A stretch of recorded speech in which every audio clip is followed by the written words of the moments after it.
इन लोगों में न पाकिस्तान की मोहब्बत है न इस्लाम की मोहब्बत है। हम जब पार्लियामेंट में इस्लाम की बात करते थे, यकीन जानिए पाकिस्तान की पार्लियामेंट में जब हम इस्लाम की बात करते थे, कुरान और सुन्नत की बात करते थे, ये आपके सियासतदान जो बड़ी बड़ी पार्टियों से उनका ताल्लुक है वो हमारा मजाक उड़ाते थे।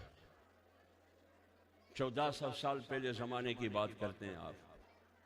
मैं एक बड़ी पार्टी की अपोजिशन लीडर के पास में गया, मैंने कहा कि मैं एक करारदाद ला रहा हूँ जो खुतबा हज्जतुल विदा के मुताल्लिक है, आप सपोर्ट करें।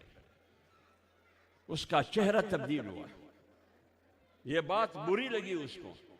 उन्होंने कहा तो कल हिंदू भी कहेंगे कि मेरी गीता का ये करारदाद पास करें, उसका फिर क्या जवाब देंगे? मैंने कहा तो बात तो जमहूरियत की हो रही है, आप तो जमहूरियत के चैंपियन हैं और आपकी पार्टी ने भी जमहूरियत के लिए कुर्बानियां दी हैं। इधर अक्सरियत किसकी है? मुसलमानों की अक्सरियत है। तो जब मुसलमानों की अक्सरियत है तो खुतबा हज्जतुल विदा की बात होगी, गीता की बात नहीं होगी।